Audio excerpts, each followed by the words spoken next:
Hey, what's going on, guys, and welcome back to another episode in my Football Manager series. This is episode number 78, and today we are returning with a massive triple header with our Tigers as we take on Borussia Dortmund away in the second leg of our Champions League first knockout round, Rotherham away in the FA Cup fifth round, and also Everton at home in the Premier League as well. Before we play these games, though, show how I've been getting on off camera. Sorry, it's not the fifth round, it's the sixth round. My mistake. It's the sixth round today. Against the Millers away from home, and they're in 21st right now. So yeah, feeling quite confident, feeling pretty confident. But anyway, despite the error, straight away to start today's episode off, let's get to the highlights. And of course, in the last episode, you guys saw our 3-0 victory at home to Huddersfield in the fourth round of the FA Cup. And I played the fifth round off camera, that's why. And then our 0-0 draw away at Old Trafford against United in a really weird goalless draw. I mean, that was just bizarre, really. I don't know how to describe that game. There were 34 shots, but it was just such a strange game. But following that, I played 5 games off camera, and we won every single one of them. But it was not all plain sailing, despite the results may suggesting otherwise. Now, we beat Stoke 3-2 in the first game off camera at home, but this was a really topsy-turvy affair. We took him on to KCOM Stadium, and Tammy Abraham, remember him, our former striker, for a very short period of time. I think he only lasted, was it half a season or maybe a year and a half, perhaps? Didn't last very long with us. He scored twice for Stoke in this game, the first goal and the second goal for Stoke in this game as well, both of their goals, as they went 1-0 up, then we tied at 1-1, then Tammy Abraham went 2-1 up, and then we made it 2-2 for an own goal in the 44th minute after Abraham's goal, and then with 9 minutes to go, we won the game with Eric Van Dijk coming off the bench and rescuing us. But the cross was amazing. What an assist from Bali it was, whipping it in, an amazing testing delivery, and Van Dijk tucked it home from just a few yards. So 3-2 the final score, and then I played the first leg of our Champions League first knockout round tie against Dortmund at home off camera as well. And I mean, this result, no one saw this coming. We beat them by 4-0, and of course they're the holders of this competition. I briefly touched on it in the last episode. They're probably considered the best, if not the second best club in the world right now. They're probably neck and neck with Manchester United for the best team in the world, and we thumped them by 4-0. Donnelly scored our first goal, then Miguel made it 2-0. What an assist from Donnelly as well. You'll see on the highlights in today's episode, some of the assists for the goals we scored were just glorious, and as someone who loves a good assist like me, there are some amazing assists in the games off camera. But yeah, Miguel made it 2-0, slagged him off in the last episode, now he's performing well. Donnelly then made it 3-0 9 minutes after the restart, and Eric Van Dijk, with 21 minutes to go, scored a goal from a rapid counter-attack where we just launched the ball long, Van Dijk chased after it, and then ran the length of the pitch in Dortmund's half to make it 4-0 and complete what was just an unbelievable game. I mean, I would have been satisfied with a clean sheet and a 0-0 going back to Germany, knowing we didn't concede an away goal. We didn't concede one, and we scored 4 ourselves. Unbelievable result, and what an advantage we have going to the second leg. It's one of those games where I just wish I played it on camera, because it would have been so awesome to present it, but still an amazing game, and I'm so glad we did get through. And following that, we took on Brighton in the FA Cup fifth round at the Amex Stadium, where we won 3-2 to advance to the sixth round, which you'll see in today's episode. Van Dijk bagged a brace, and Bali scored as well, 3 goals in 37 minutes. We were in cruise control in this game, but the cliche is football's a game of two halves, and it certainly was in this one. In the first half, it was all Hull, Brighton had done nothing, and then in the second half, it was all Brighton, and Hull couldn't do anything. They scored 2 late goals in the space of 6 minutes with 6 minutes to go, and in the end, thankfully, it just proved to be consolation goals and nothing other than that. But my word, we were sweating in the final 5 minutes as Brighton almost came back from 3 goals down to force a replay, and you guys know how much I hate FA Cup replays. But 3-2 the final score, 3-2 sixth round, and then after that, a 2-1 victory away at Stamford Bridge against Chelsea as well. Another couple of goals for Donnelly. Golden Boot this season is all but nailed on for Donnelly. He's been unbelievable as he scored 30 plus goals already this season. Leroy Sané did grab the consolation goal. We still held on for the win by 2-1. And the fifth and final game we played off camera was a 3-2 victory at home to Southampton. They took the lead just 7 minutes in, which shocked us really. We responded though with Van Dijk scoring in the 16th minute, Donnelly converting a penalty in the 45th, and then scoring as well in the 66th minute to make it 3-1. The Saints did bag consolation goal 4 minutes to go, but we held on for the win and got the 3 points. So the run off camera has been fantastic. We are right now on an 11-game unbeaten run. We've been absolutely fantastic, and only 1 defeat in what, 12, 13, 14, 15, 16 games. 1 defeat in 16 games. We've been fantastic, and right now, as you can see, the Premier League table with 9 games to go, we're still top, and we're top by 8 points as well. Arsenal and United have really been faltering in the second half of the season. They've been slipping up in quite a few games, the pair of them, And because of that, we have been capitalising and currently sitting top of the tree with 9 games to go, having a better goal difference record than both of those teams and being 8 points clear as well.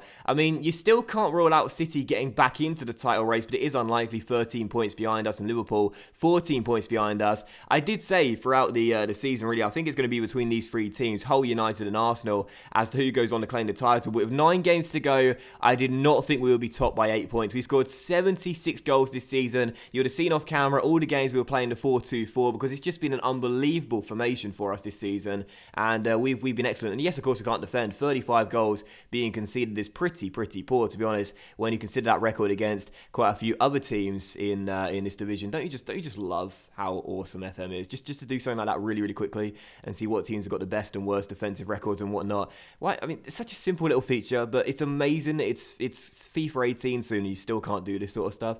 But anyway, yeah, we're still top regardless of our leaky defense, and our goals galore philosophy is what's helping us stay there right now. So yeah, that's pretty much all I wanted to show you. So I think we're diving into the first game of today's episode straight away, which is against Dortmund away in Germany. And let's come through and get the win. Now, of course, we lead by 4 goals. We're not even there. Oh, for God's sake. The second time I've done that. That's the second time in a row I've done that. That is embarrassing. And since we're advancing as well, I can show you that we've got a new youth intake, but I haven't actually shown you any of our youth players through the academy in the past 2 years. And the reason why is quite simple. They're absolutely rubbish. It seems like these are our best players this year, and once again, they're just so poor. I mean, we've never had a good youth player come through our academy. If you remember last season, if you watched my save with Swansea last year, we had quite a few decent players. And of course, Sam Redmond was the main standout. But with Hull, we're 9 seasons in, and we still haven't had a single player that actually looks even half decent. It's so infuriating. Anyway, as we now head to the first game of today's episode, got there in the end. We're now taking on Dortmund away at the Signal Iduna Park. Of course, leading 4-0 from the first leg, feeling very confident, and 1 goal tonight will put us through to the next round, because that will mean Dortmund will need to score 6, and they're a good team. There's no reason they couldn't do that, but it's highly unlikely. So yeah, just a 1 goal tonight, and I'll be feeling as though the job is basically done. So because of that, we're going to pick our strongest first 11, and we've got the Rotherham game in 3 days' time, so we'll feel the weakened side for that game away from home. So I do fancy our chances of beating the out-of-form Millers in the Championship, and thus this will be the team for the game. Of course, stick with the 4-2-4 and these instructions. We've just been excellent this season playing like this, and absolutely loving it. Raj, the captain, is in goal. Our back four is Huck, Dimov, the Moose, and Jao. Just real briefly on our CB partnership, you may have noticed throughout the entire year it's been changing all the time. You know, sometimes the Moose and Sonogo, sometimes it's Dimov and Keane, Dimov the Moose, Sonogo Keane, Sonogo the Moose. It's just been changing all the time, and I feel like it might be one of the reasons why we conceded quite a few goals this season, because our defense doesn't really get consistent with the players around them, so they don't really know. It's one of those really like sort of hidden things in FM. Consistency, it's very important. I think that might be one of the reasons why. But anyway, we're still winning, and that's the most important thing. So it's Huck, Dimov, the Moose, and Jao, our back four, and the midfielders Balut and Saidi in the centre, with Miguel in form right now, and Barley on the wings. Up top together, the lethal duo of Brian Donnelly and Eric Van Dijk, and on the bench we have Vicari, Sonogo, Timon, Magno, Malonaz, Olivier, and Ruggiero as well. So first game, Borussia Dortmund. Let's get the win. 1 goal will see us through. Come on, Hull City. Yes, I know, director. The first highlight fell to Dortmund, a shot from range which went way off target, and they have a second chance here with Serge Gnabry on the ball, tackled by Hack, who scrambles it clear. Dortmund trying to get the early goal of this game and reduce the 4-0 deficit. It started off better, but they're going to need a goal quickly, because they need to score at least 4 tonight, and possibly 6 if we get an away goal. But here's Serge Gnabry on the ball, cutting it across, and Salvati does turn it in. So Dortmund do have a goal. They've reduced the deficit, and it's 1-0 32 minutes in. So maybe, despite a dominant first leg result for us, this tie is not over. Gnabry cutting it back, Salvati with the finish, Tim Kugler, that young midfielder we keep on talking about, with that lovely little hockey assist there. And it's 1-0. They've started off brighter, and if they score a second goal before the break, I'll be sweating a little bit. And I think I noticed just before the break, they've changed their formation to a 4-2-3-1. They were originally playing a 4-5-1, with 2 defensive midfielders and trying to control the midfield battle, which they haven't done too good of a job at. So now they're going to go a little bit more offensive, which should give us more chances on the break. Van Dijk could have been through there. Van Dijk could have been through. Miguel crosses, Ginter heads it clear. It'll drop to Saidi. Does he want to shoot? Saidi does shoot, deflected just wide the post and behind for a corner. So I think now we're going to get quite a few chances in this second half, with Dortmund now being a bit more adventurous. And I'm not going to switch off attacking. I'm going to keep it on there despite trailing by 1. If we get 1 goal, that's all we'll need tonight. So come on, hold, let's find it, and that'll surely put us through. But Dortmund have looked pretty good in this game, and again, they could be through. Shot from range, and Raj makes a really good stop to turn it over the bar and behind for a corner. I've got to say, there is a lot more goals in this one. I'm always confident of it. There's 44 minutes to go. It's still 1-0, but I'll be stunned if this game finishes 1-0. It's been a very, very frantic game, despite the fact there's not been too many chances. There's been lots of shots in this game, not too many highlights, but it's a bit like the United game, really. It still does feel like a bit of an action-packed game, even though we're not really seeing it on the pitch, as Van Dijk finds Donnelly, and Donnelly out wide towards Dembele. Has the header away by Luis Eduardo, and Alkeen goes down the left-hand side, takes it around Geo and finds Kugler, through towards Salvati. Ferrati's through, and it's 2-0. I knew there'd be more goals. There's the second, and with 2 goals remaining for Dortmund to come from behind by 4-0 and tie the deficit, I gotta say, I'm really feeling nervous now. They've sliced us open. Ferrati with the finish. It's 2-0, and we've not played badly per se, but I've got to say right now, I'm looking very worried, and they are one of the best teams in the world for a reason, and here they come again. The number 7 on the ball, down the right-hand side, goes for goal. Thank goodness he didn't cross it. Still 2-0. I've got to change things, man. Right, I'm going to change things right now. We're going to put our wing-backs to now play as full-backs, so that helps out possibly just a little bit on defense. So their wingers can't get too much space in behind, and I'm tempted to bring the wingers down. I don't really want to do that because they're much more effective in those areas. What I'm going to do though is change to a counter style of play, and I'm going to try and soak up some pressure and then hit them on the break if we can. Be more disciplined though, and take off a look for overlap as well, and play a little bit narrower too. So go to balance as opposed to fairly wide. We'll drop the tempo to normal. And we'll just try and hit them on the break if we can. Might make one change as well. Dembele's been quite poor. We don't really have a right winger on the bench. Miguel's been poor as well. So we'll bring off Miguel for Willy Olivier. And I think we'll go with that. So just a couple of changes there. 1 in personnel, 1 in tactics. Half an hour to go. And we're in for a very long 30 minutes at this rate. Hopefully we can defend a little bit better now and stop Dortmund from getting another goal that will really make me sweat. It's Donnelly. Oh, what happened there? Donnelly's cross deflected. Dembele turns it in. Oh, get in, Dembele. Thank God there's not another right winger on the bench. Oh, he's offside. Oh, for God's sake, Van Dijk disallowed it. What happened there? Just want to see that again. Dembele shoots and it was going in, and Van Dijk on the line disallows it. I can't believe it. Oh my goodness, it was somehow cleared off the line. Balut heads it on. Dembele with the finish. And Van Dijk, who was standing behind the goalkeeper, and I actually thought he was behind the line as well, but evidently not. And the shot comes in, and I guess he's obstructing the goalkeeper's view. Maybe that's right, maybe that's why. And the goal is disallowed. That is gutted. I thought I was going to do it. And now Dortmund have a corner. Van Dijk heads it clear. But Dortmund keep the chance alive. Please don't make it 3-0. Cross to the middle. And oh, it's gone into the near post. It's 3-0. There's 90 minutes to go. Are we going to choke this away? Oh, I don't believe this. I don't believe this. Kugler with the assist. And Keane with the finish at the near post. Rad should have stopped that one. Got his angles all wrong there. It's 3-0. And with 90 minutes to go, I am sweating big time, man. If we throw this away, it'll be the biggest choke ever. Right, bringing on Malonas for Balut. A little bit more energy through the middle of the park. Hopefully that'll help. 1 goal and we've done it. But right now, it's Dortmund who are looking like they're going to get the 4th goal of the game and come from 4 goals down to force extra time. 10 minutes to go. I don't want to make that 3rd sub in case there is extra time. Oh, God, we are going to choke this away. We are going to choke this away. The Moose is there and gets it clear, but Donnelly's never going to win it in the air. Barcher plays it long. Dimov is there. And Donnelly, this time, does win it in the air. Well done. Now, Olivier on the ball finds Malonas. Chance for the counter. Chance for the counter. This is what we want to see. Donnelly on the ball. Loses it. Olivier loses it. And, oh, God, no. Please, no. Please, no. Come on. This will be the biggest choke of all time. It can't happen. Oh, thank God for that. Terrible shot wide the post. Still 3-0. Okay, so final change. Huck off. Timon on just because Huck's played poorly. Oh, a few minutes to go. A bit more energy in our defense might help us. Come on, just 5 minutes to go. We are almost there. We are almost there. 2 minutes of stoppage time. Are we going to hold on? I think we are, and that should do it.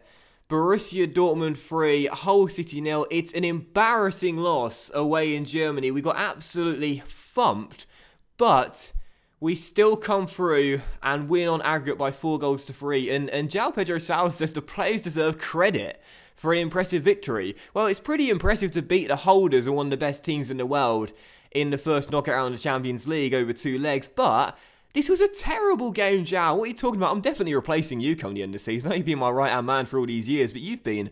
Some of your team talks or suggested team talks are just quite strange. So assertively, I'm going to say I'm not happy with the performance out there. And Miguel's stressed. And I'm going to say he looks, he disappointed himself, deserves to come off. That's fired him up. And I'm going to fire up Donnelly as well. So everyone's fired up and motivated. So that's good. And I've got to say, man, that was a lucky escape. We almost threw that away, but we've made it through. We're into the next round of Champions League, and thank goodness for that, because I never would have lived that one down. 4-0 in the first leg, and then 3-0 defeat in the second. I think we'll actually see the draw in today's episode as well, the quarter-final draw. Where's the schedule? Yeah, there we are. It will come just for the third game against Everton. So, yeah, we've made it through then. Thank goodness for that. But my word, the unbeaten run comes to an end in disastrous fashion. That was embarrassing. All right then, so second of 3 games today. It's Rotherham away in the FA Cup quarter-final. Hoping to get through a minimal fuss. They're not playing well in the Championship at the moment in 22nd place, but their recent form hasn't been that bad, all things considered. No losses in their last 6. So yeah, feeling actually a little bit nervous going to this one.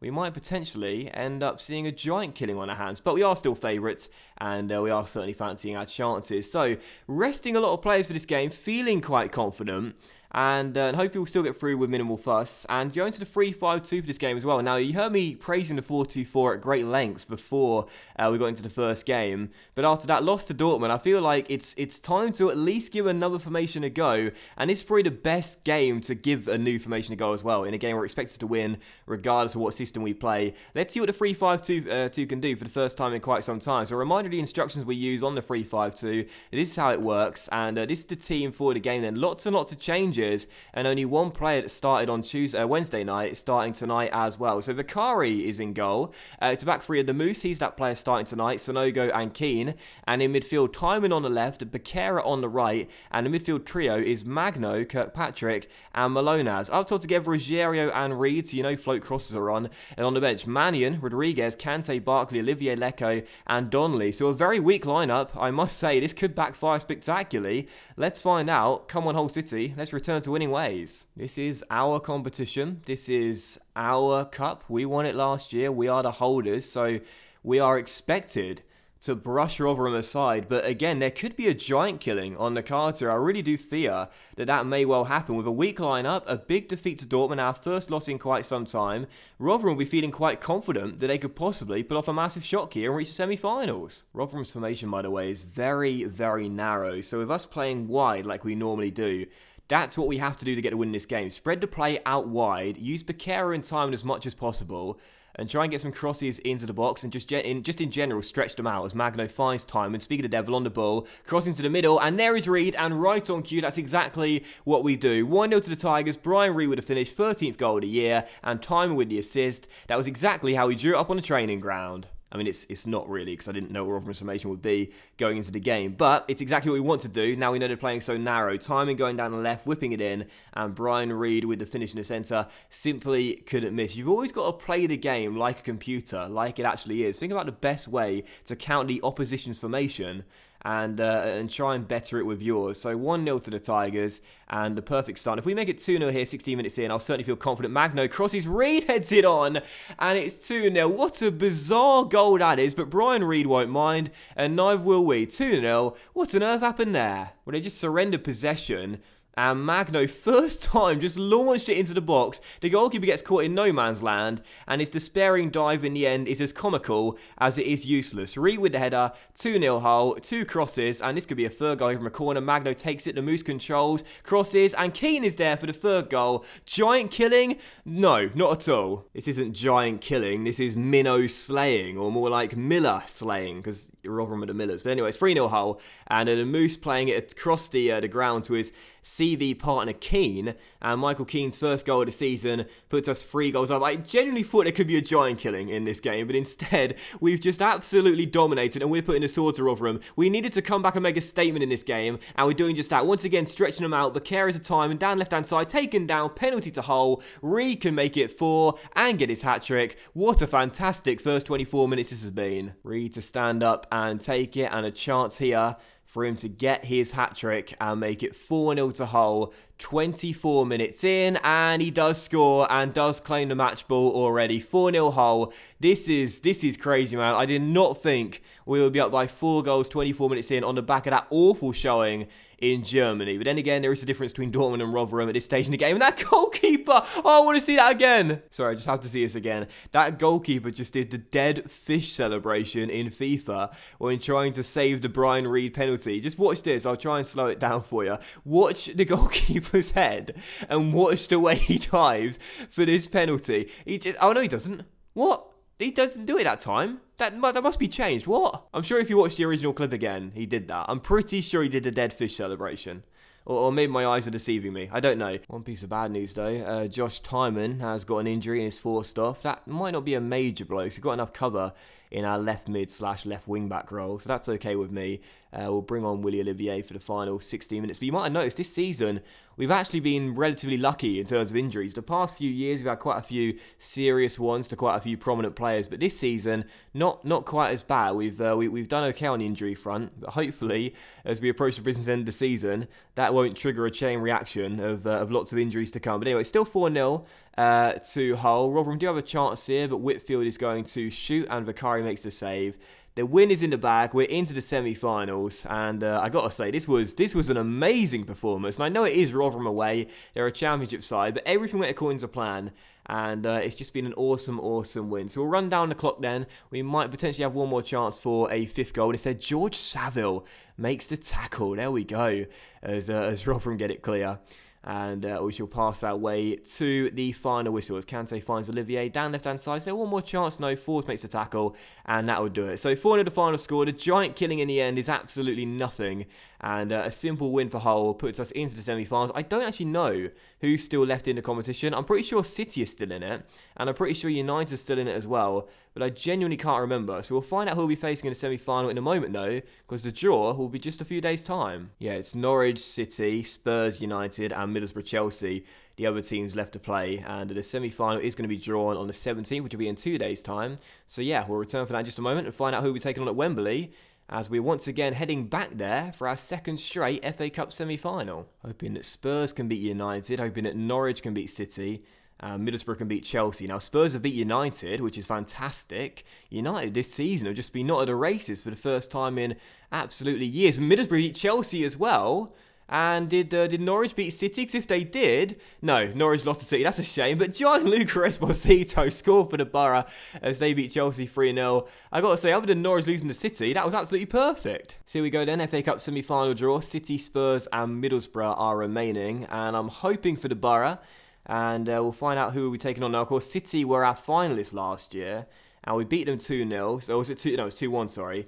I wouldn't be against Spurs because they're underperforming this season. They're in 10th place in the league, so I wouldn't be against taking on them. But of course, we do want Borough. Let's find out who we're taking on. We're the first team out of the hat, and it is Middlesbrough. Fantastic stuff. So City will take on Spurs in the semis. We've got Middlesbrough, and I've got to say, this season, I always hold my hands up and admit when we've got luck. And in the FA Cup draws this season, we've got an awful lot of luck. When you look at the teams we've faced, they've all been lower league opposition, apart from this round against Middlesbrough to play, who are in the Premier League right now. Compare it to last season, all the teams we faced were in the Premier League, but this season it's all teams. Oh, apart from QPR, but this season it's all teams that are in the Championship, apart from now Borough in the semi-finals. So we got the luck this season, not last year, but we'll certainly take it. Middlesbrough in the semi-finals, bring them on. All right, so just for the Everton game, we now have the Champions League quarter-final draw, and I'm excited for this.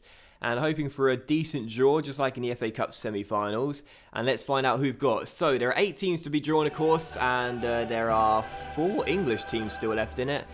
2 Spanish sides, 2 French sides, and a German side as well. Arsenal, Barcelona, Hull, PSG, Monaco, Bayern, United, and Real Madrid as well.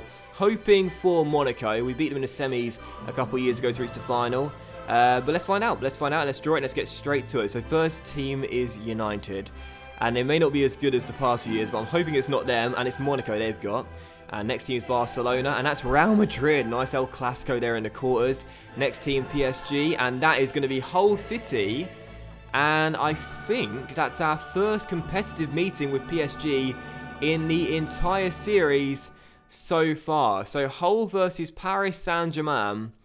And yeah, that's a really, really tough draw. So we've been getting the luck in the FA Cup draws, but not in the Champions League. First Dortmund in the first knockout round, and now PSG as well. And I gotta say, I mean, we got past Dortmund just.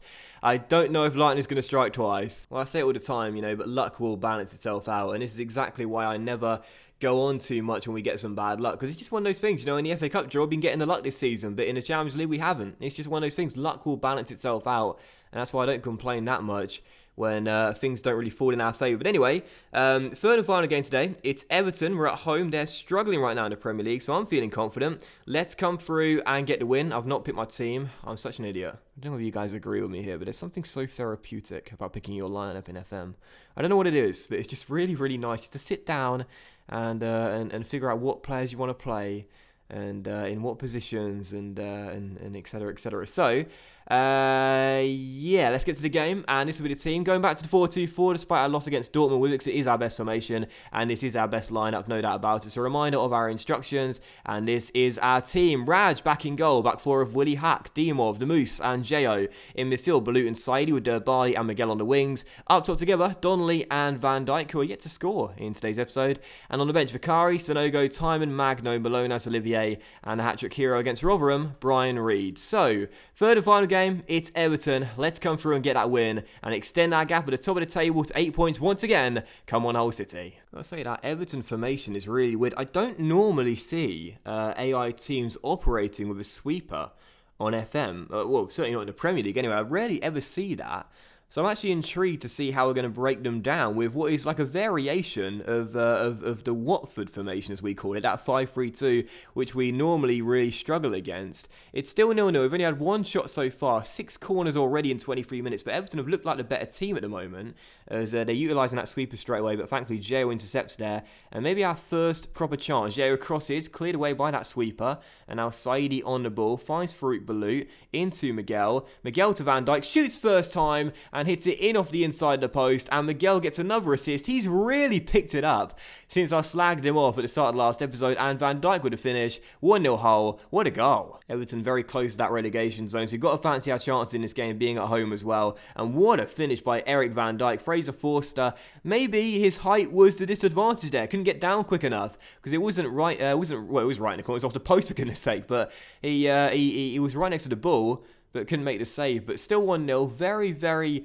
good goal there from Van Dijk, and he's been mainly praised for his assist this season. That was a really nice finish, and now maybe a chance for a second goal. Miguel on the ball, who's really picked it up in recent weeks, takes it round his man, down left, great cross to the back stick, and Bali is there to put it in as Grant Hanley misjudges the flight of the ball, and Bali does get his goal after he had one disallowed in Germany back on Wednesday night in the first game of today's episode. And Miguel with another assist. He's finally starting to prove his worth as part of our front four. Our wingers combine, and Bali with a nice finish at the back stick, into the near post. 2-0 Hull, and a great way to get a 2-goal lead. What? I don't know. But as Miguel's on the ball again, once again causing problems. Finds Bali down the right-hand side. Can he cross? Yes, he can. Van Dijk is there, and he hits the bar, and it's turned behind for a corner. Still 2-0. We are just so lethal playing this 4-2-4. We really are just so good when going forward. I mean, it's awesome, man. Like, I know our defense is really poor, and it's been poor throughout the entire series, but when you think about the amount of goals we scored this season, it's just been wonderful. Like, I know this is just a computer game, but some of the football we've played has been magical, with Van Dijk with a free kick. Oh, great save by Fraser Forster, turned behind for a corner, still 2-0. This has been an awesome game so far. Defense really is my only concern as we go into the final 8 games of the season. Offensively, we're always going to score goals, but it's how many times we can shut out our opponents and make sure we do see out the 3 points. As Miguel's on the ball again, across his Van Dijk, and it's 3-0, and Luis Miguel has just turned into a completely new player. 3-0, we're on fire. Hark on the ball, gives it into Luis Miguel, and the Spaniard takes it around one. What a cross from Miguel. Van Dijk loses his marker and puts it past Fraser Forster. It's 3-0, 32 minutes in. Miguel's got a hat-trick of assists in this first half. He's been unbelievable. Weak link? Not anymore. He's one of our strongest links. And as we come to full time, that is going to do it. Hull City 3, Everton 0. An excellent win here against the Toffees as we collect another big 3 points as we go in pursuit of our first ever Premier League title. The lead at the top of the table once again extended back to 8 points. I'm going to passionately say to the boys, very nice victory, well done. They're gaining confidence, they're looking delighted, and that is awesome. And for Luis Miguel as well, I'm surprised he wasn't player of the match, really. I know Van Dijk scored twice, but 3 assists for him. He deserves individual praise, and sadly it's not really motivated him. And I've switched off Van Dijk as well. Why didn't I just leave it a green? Why didn't I just leave it? It was green, which means it's good. It's a positive reaction, and now I'll switch them off. I'm such an idiot. But anyway, 3-0 the final score. We get that win. We go back 8 points clear at the top of the table. Let's get Van Dijk feeling good again. You superb in front of goal. I'm sure you want me for something else soon. Oh, Jesus Christ. And that's a really, really, really awesome win. So that will end today's episode of the Football Manager series, guys. So a big thank you for watching. I really hope you have enjoyed it. If you have enjoyed the episode, then please do consider leaving a like, as likes are, of course, very much appreciated, and they really help the channel out as well. I know I said in the last episode we played the Arsenal game today, and the reason we haven't is because of the fixture rescheduling, but in the next episode we'll come back for the very next game, which is against Arsenal, and then we'll play Spurs away in a North London double. And oh, there's so many big games to come, man, in the next few episodes. We're going to play a North London double in the next episode. And then what we're going to do is PSG, Liverpool, and PSG again in a big triple header as well in the episode after the next one. So many big games to come, so many big episodes left, and don't miss the next one. It's going to be absolutely huge. And if we beat Arsenal away at the Emirates Stadium, oh my word, it'll be getting real. Maybe we'll be on for our first ever Premier League title. But thanks for watching the episode, guys. Much love to you all. Have a fantastic day, and I'll see you for the next episode in my Football Manager series very soon. Bye.